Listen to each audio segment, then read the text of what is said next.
Advanced Principles Podcast, or app, was created to be an outlet for like-minded individuals to share in the broader conversations on leadership, retail market updates, and incredible personal success stories. On app, you will hear a collection of stories from the titans of the retail industry, as well as thought and practice leaders covering the spectrum of the economy. Please click the subscribe button and look for the newest episodes to be released. We're actually serving the data that the consumer wants to the consumer because we know what they're looking for and why they're looking for it. And it certainly sounds like a great opportunity for Client Command to continue to add value to the buyer's experience as well as the dealer's market growth. We are about to see market share changes in this industry over the next 3 to 4 years like we haven't seen in several decades. Had no doubt going in, but they are exceeding every one of our dealers' expectations. Passionate and competitive, Jonathan Lucenay loves the car business. Groomed in automotive retail, he founded Client Command in 1999 to deliver innovative, ahead-of-the-curve marketing solutions that help dealers win. Under his leadership, Client Command built the most advanced shopper identification in the industry to power omni-channel solutions that make shopper marketing possible in automotive. His commitment to delivering results has driven Client Command's hyper-growth, patented technology innovation, and award-winning company culture. Jonathan spends his time investing in customers and employees to help them reach their full potential and making memories with his wife and 3 daughters. So obviously the pandemic has really brought on a lot of challenges to dealers. As you indicated, some dealers were closed. They weren't allowed to operate. They weren't deemed essential. How has the current market over the last 18 months changed your business model, or what challenges has it brought to surface? Yeah, so it's been both good and bad. You've got dealers that have embraced it and have actually figured out how to increase their velocity of inventory turn. And for those dealers, we've been able to help them increase their trades by 19%. We've been able to help them increase their gross profit per car by 38%. And let me pause there for a second, Ron. I don't mean over what they were making before, because everybody in the country increased their gross profit. Yep. In the last 12 to 18 months, but certainly in the last 3 or 4 months, right? With the inventory shortage. Mm-hmm.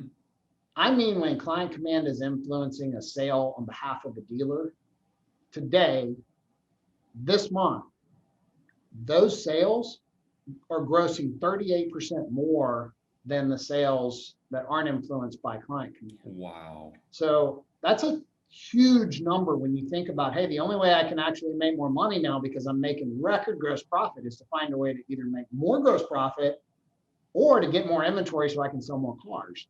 Yep. And Client Command's doing both of those for dealers. So that's been really cool. And then it's opened up some opportunities in fixed ops revenue as well. And that's been good. Yeah. I think it's huge because you're right. Every dealer's got record profit, right? And I think some are becoming a bit short-sighted, thinking that this is a long game, and it is a cycle, and the cycle will end at some point in time. But to be able to say, hey, we're able to add 38% on top of your record gross when we influence a sale. So talk a little bit about the components of that, because you brought in obviously a very important aspect right now, getting trades and then being able to resell those trades, because the easiest way for a dealer to acquire inventory is through the trade-in process. It's generally the most profitable way to acquire a vehicle. Then the additional gross is how are dealers kind of reconciling with that through the lower inventory, and then making the strategy to continue to plow ahead with an online presence in the marketing?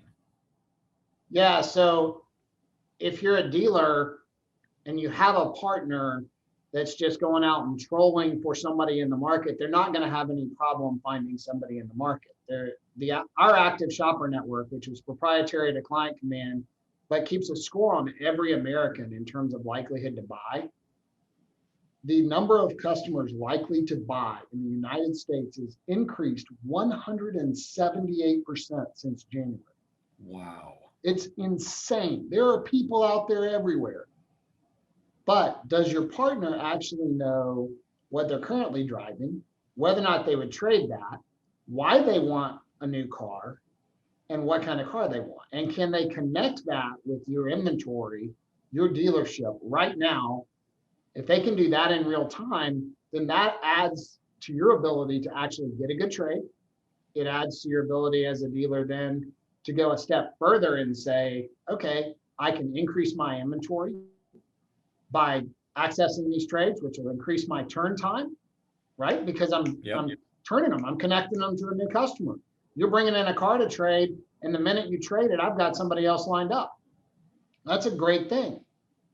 Absolutely. No question. And it all adds to you being able to identify the customer, put the customer at the right store, at the right vehicle, which I'm guessing is what leads to all of that. All right. It's kind of the aggregate effect of all those components that really Client Command brings to the table.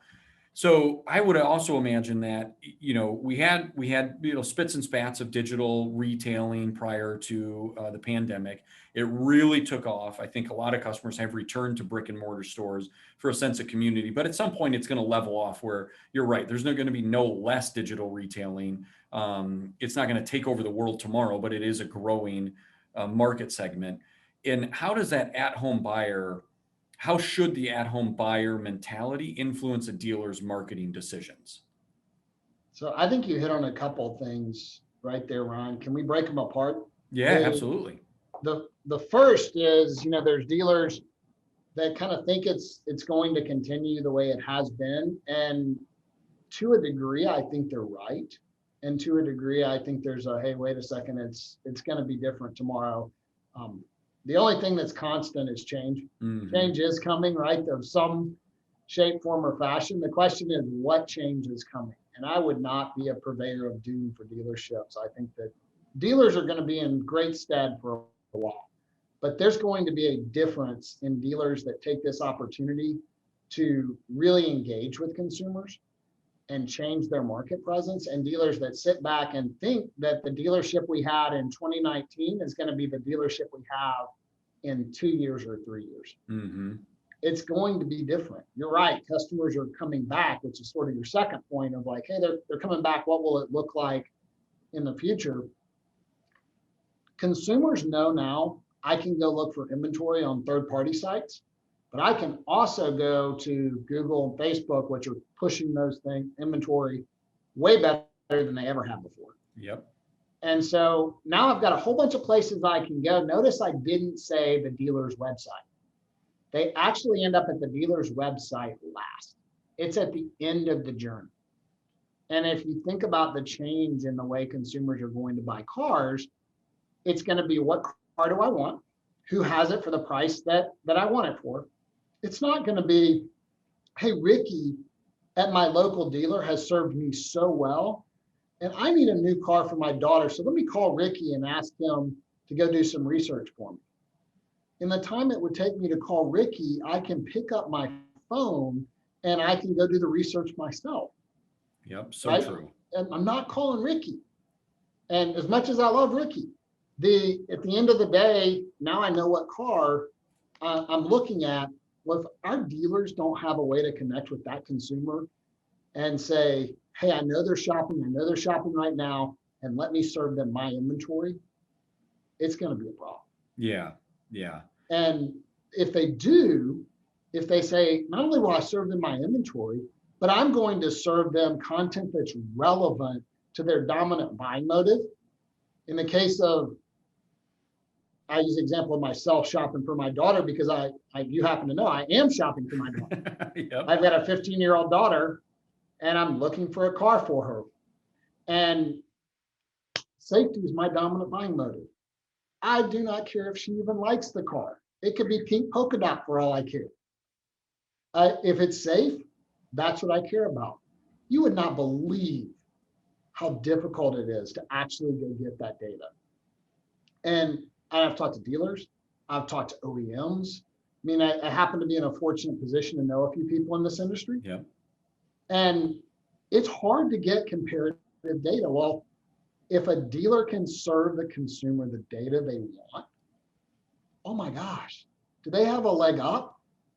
Talk about taking a time machine back to 1988 when I got in the car business and they said, hey, do all the research for me, right? Yep, they would absolutely love to do that. And would a consumer be more likely to buy a car from that dealer? Yes, I believe they would. And so one of the things that Client Command's doing is we're actually serving the data that the consumer wants to the consumer, because we know what they're looking for and why they're looking for it. And I think that's a huge advantage for the dealer. Yeah, it's almost like a concierge shopping service, which historically people have paid, X amount above retail for, whether they go to an apartment store or a shoe fitter or a custom tailor shop. Is you're really taking the true customer's wants and needs, what used to come out of the customer interview on the lot, and really then identifying the vehicle that is right for them based upon the needs. In your case, a school bus yellow, safety, high priority, high concern. We would have exposed that during the customer interview back in yesteryear. And now today it's got to be search words and what you're looking for. And I think that's serving up that relevant and making the customer feel heard, even though they're not communicating with anyone verbally, but have them feel heard is going to be very powerful. And it certainly sounds like a great opportunity for Client Command to continue to add value to the buyer's experience as well as the dealer's market growth. And that's what I think consumers will be looking for tomorrow. Yep. No question. No question. So we've talked a lot about acquiring those new customers and, someone buying a vehicle 2,000 miles away and the likelihood of that service retention going away. So in your opinion, what is more important to a dealer today, selling a customer or retaining a customer? Yeah. Can I answer both? Absolutely. I'm going to tell you retention is the most important. The issue is right now, and I would have given you a different answer a year ago, a little bit over a year ago, 15, 16 months ago, pre-COVID. But right now, with all the changes, we are about to see market share changes in this industry over the next 3 to 4 years like we haven't seen in several decades. And you're going to have dealers that are small that become big and dealers that are big that become small. And it's really going to be based on how strategic are they in this moment. And so I think retention is a big piece of that strategy. It's how do I keep the customers I already have? Because let's face it, they are shopping elsewhere. Mm-hmm. If at one point in time, 80% of your customers shopped elsewhere, but 20% they weren't even going to look elsewhere, right? Well, that number is not the same anymore. It's more like 2% aren't going to look elsewhere because everybody's looking online. It's just too easy. Yeah, such a competitive landscape. So what kind of tools does Client Command have, both on vehicle sales and then, a program we'll spend a couple of minutes on that I'm incredibly excited about, the Service Alpha program, which we have now, I think, a handful of dealers or so on it that are just, the results are astounding. Had no doubt going in, but they are exceeding every one of our dealers' expectations. Certainly there's some conquest service sales going on in that, but also a big segment of that's just the retention and the ongoing marketing. So how does Client Command really help that dealer retain that customer and keep him glued to the store and establish loyalties in a world where loyalties are diminishing by the day? Yeah, they absolutely are. So the first thing we're going to do is we're going to take our data and we're going to append it to your data, your private data as a dealer. It stays your private data, but we're going to append our active shopper network to your data and notify you as soon as your customers are shopping elsewhere. Well, huge advantage. Like now you know. Absolutely. And you can actually do something about it if you choose to do something about it. Now we can automate marketing to them as well, which I highly recommend, but that's your choice as a dealer. Our marketing is all omni-channel. And what that means is based on the consumer's preferences and what they've shown a propensity to interact with, we are going to market them with digital channels. We're going to market to them with social. We're going to market to them with direct mail if it's appropriate. We're going to call them if they're call responders from our call center. We're going to get as one-to-one with that customer as you can get on behalf of the dealer. And if you want to apply that same technology to people that have never been to the dealership and go conquest your competitor and take some market share, that's our specialty. We do that too. Wow. The next step is in your salesperson's daily work plan and their CRM, whether that be eLead or Socket or whoever you use, we can push in the conversations that need to take place through our Sales Connect tool. And we can do that for conquest customers. We can do that for customers that are maybe in your service drive that you have no idea are shopping for a car, or people that have been in your database, they bought cars from you, and they have at least mentally defected. They are not only shopping elsewhere, they are way down that rabbit trail. Mm-hmm. And we can tell your salesperson now's the time to actually speak with them. Yeah, it's in the dealers that we have on the program, we certainly have some dealers that allow Client Command to be passive. And it's just a program that runs in the background. They know it's influencing sales. They know it's helping them get trades. They know it's helping them grow their gross profit.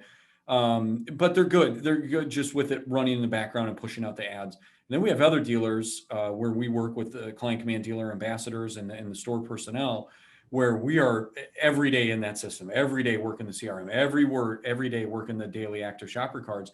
And the results definitely speak. If you take an active interest in the Client Command technology and platform, and you're willing to go down a couple of those rabbit holes each and every single day, you are going to find a few more sales, even beyond what Client Command is going to help you influence, just if it runs in the background. So I couldn't speak more highly about taking that active interest and the value that your dealer ambassador team really helps us portray in the store. So just a fantastic job there. Well, I would say, Ryan, that your team in the field adds so much value to the dealers that do business with ADS. I mean, you guys are there right alongside them, helping them increase their PVR, helping them increase their number of sales, helping them increase their service business. You're the kind of partner, if I was a dealer, I would want a partner like you. Well, thank you very much. Yeah, we're excited bringing all of these entities together and provide a pretty value-based package. It's pretty cool. So where does the industry go from here? And how is Client Command going to continue to lead the way from technology and innovation? I mentioned Service Alpha just a little bit. Anything else new that you can shed some light on and exciting that's out there? Let's talk about Service Alpha for a second. Yeah. Over 70% of the ROs created are coming from conquest customers that aren't servicing at the store right now. So that's a huge number. Unbelievable. And the ROI dealers are seeing on our service program is over 35-1. So it's asinine. And that's not a revenue number. That's actually a profit comparison. So it's even higher than that on the revenue side. So it's super fun to watch that happen. And then we're going to continue connecting all the data that's available to the dealer's data, his private data, her private data, and making sure that they're actually able to leverage it to grow their business. Because what's going to happen over the next 2 to 3 years is that all of us are going to find ourselves running very different businesses, right? Inventory is going to come back to some degree. Yep. There's going to be some leveling out of supply and demand because there always is. It's a basic law of economics. Yep. That at some point that will level out again, and competition is going to be real. Mm-hmm. And some dealers are taking action on that right now. Those guys obviously have the advantage. Some dealers are waiting a little time. We're working with the dealers that are taking action now. We will be working with the guys that are waiting a minute to leverage data to give them the ability to take more market share than they could do on their own. So wow, that's the direction we're headed. Yeah, exciting times. I know that you guys will continue to push the envelope and deliver incredible results to our dealers and all the dealers that you work with across the country. So certainly you wouldn't have led Client Command to the point that it is. And I know you've surrounded yourself with a fantastic team, but there is a leader involved in all of this. And, I know you have an incredibly competitive spirit. And during our conversation, you mentioned that you had previously been a competitive triathlete. And so did a little research. And I want to pull up a picture, and I just want to talk to you a little bit about what's going through. We're going to share this picture with our viewers here as well.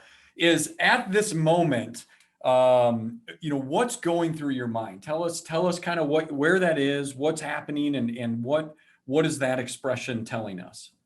Yeah. So you said I'm going to pull up a triathlon picture, and I've got images of myself in spandex. Thank you very much, Ryan. Thanks for sharing that. So that was in Hawaii in 2014, and I was competing in the executive challenge at the Ironman World Championships. If you're not familiar with the race, it's a 2.4 mile swim, 112 mile bike ride, and then a 26.2-mile run. That is less than a tenth of a mile from the finish line. In fact, you can see the carpet sort of started right behind me there. Oh yeah, sure. Yep. And I realized I was going to win the executive challenge if I didn't just fall over in the next tenth of a mile. And it was a culmination of a multi-year journey for me and working to qualify, to get there, and then to race. About 6 weeks before that, I had pneumonia.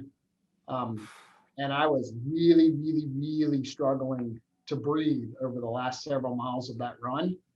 Not in a like struggling to breathe like would be normal at that time, but I was struggling to breathe. I had a governor on my body for some reason. I just couldn't run any faster than, I believe it was 8 minutes a mile at the time. I don't know what it was, but I kept trying to push my heart rate up and it would not go up. So, and there was a guy right behind me that I'd been racing for several miles, and I realized, I think I got it. And it was this moment of like, yes, we're gonna do this thing. Wow, that's really cool. Well, congratulations! A huge compliment. I'd imagine that you're in very rarefied air when you're the winner of the executive challenge of a full triathlon.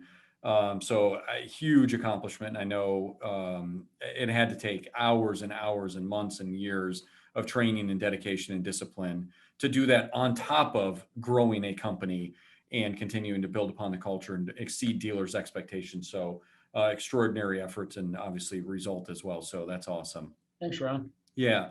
Now, I don't think I would be doing a service to you, to me, or to our audience if I didn't mention what I know of you as a big driving force, and that's your faith. And your faith, obviously, it bleeds out. You have a really cool symbol on your business card that you hand out to everybody, and I recognized it the day that I got it. So talk to us a little bit about how your faith has led you through all of this and helped you through maybe some of the darker days and helped you stay humble, because you certainly are a humble individual, even though all that you've achieved is how important is faith and what role does it play in your life? Yeah, I appreciate you asking that. So I'm a Christ follower. I believe in Jesus Christ, I believe he was God's son, and that a relationship with him is true life. That actually creates true life in us. That governs my life every single day. It is the first thing I do in the morning is pray and read scripture, and I believe that that's why I'm here, to help people reach their potential. And if I were to go put more flesh on that, it would be at least in part through a relationship with Jesus Christ. So I also believe that I desperately need a sovereign God, because I am a messed up dude. And I'm sure if we're all gut level honest, we can probably say that. Absolutely. Yeah. Vulnerability is a huge thing. And to be able to admit that, none of us are infallible. None of us have reached perfection and never will. There's only one person that reached perfection, and that's a consistent liar. So it's really cool to see how faith has guided you and will continue to guide you throughout all the big decisions that you have faced and will continue to face. So that's been great. And thank you for sharing that. So Jonathan, this has been fantastic. A ton of great information. Certainly Client Command, under your leadership and guidance, has continued to grow and thrive. And I know that it will continue in the future for many, many years and decades to come. We've enjoyed the relationship as it continues to grow and evolve, and we have more joint relationships together. And the more we've gotten to know about you and your team and the company, has just been fantastic. So thank you very much for coming on today. We are going to end with 5 really fast and fun questions. These are just spontaneous answers. And I know you've lived in a couple different places, both which have deeply passionate followings, one being Texas. You referenced being on the lot in San Antonio. And you don't often take Texans out of Texas without having a piece of Texas stay with them. So might be something geared towards that.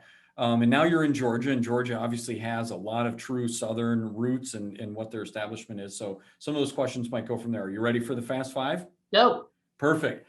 So being in Georgia, we can't go without asking you a question about peanuts. Peanuts are part of the culture in Georgia. So do you like them in shells, honey roasted, or boiled? Oh, roasted. Roasted. Sure. Perfect. In shells is great, The especially if bo- there's baseball involved. Oh, that, yeah, absolutely. Shelled peanuts at a baseball game. Nothing like that. That speaks true to American summers. So in the triathlon, what discipline did you prefer the most or hate the least is kind of, how we'll gauge that. So the swim, the bike, or the run? Cycling for sure. I loved it. Loved cycling? Yeah, That's got to be a cool way to see Hawaii from the saddle on a bike like that. true. Yeah, very cool. Okay, so speaking of a little Texas, a little Georgia, do you prefer Texas Hill Country or the North Georgia Mountains? Texas Hill Country. All day long, huh? No question. Yeah, You can't take the Texan out. that's kind of what I referenced. It's kind of what I thought. Now I know you are a traveler. You're a global traveler. You've traveled extensively throughout your career and as well as personally. Your least favorite airport that you've been to and why? Newark. Oh, yeah. That's kind of enough said right there, right? Just Newark. No doubt. Yes, good. No further explanation needed on that one. So speaking of traveling, being a road warrior, as you've gone out, you've pitched the company, you've grown the company and all that. We all have some crazy travel stories along with nutrition, especially when you're an athlete, I can imagine. So what's the worst meal you've had to eat because of travel, inconvenience, or circumstances? So when I was really committed to nutrition, I was really dialed into my macro and micronutrients and could not get the proper nutrition balance in an airport. So for about 8 hours, and this is back when I was eating 10,000 calories a day, all I had to eat was chia seeds. And just the things start off really small and they just get really huge. Yes, they do. So I felt like the Michelin Man by the time I got to eat real food. Oh my gosh, that is unbelievable. That is definitely a good one. Not what I was expecting, but that is a really good one. Very cool. Well, that's it for the Fast Five. And Jonathan, thank you again. This has been a great interview. I've learned so much about you and Client Command in the industry, and I really appreciate your time and going through this. So thank you very much. Hey, Ryan, thanks for all you do, man. Good to chat with you. Absolutely, Jonathan. Have a great day. You too. All right, we'll see you. Hey everybody, this is Michael from ADS. What an amazing experience it was having Jonathan on app. I believe he gave some great insights and tips for dealers on their marketing strategy. Next week, our special guest is Kellen Pagel, a former collegiate football and baseball player at the University of Massachusetts. He is currently a certified fitness professional, fitness nutrition specialist, and business owner. If his name sounds familiar, his father, Mike Pagel, was a quarterback for the Colts, Browns, and Rams in the 80s and early 90s. We look forward to speaking with him about creating a healthier, happier world from the inside and out. App is available through Amazon Music, Apple Podcasts, Spotify, Google Podcasts, iHeartRadio, YouTube, and our website. Don't forget to hit the subscribe button to be notified of the latest episodes.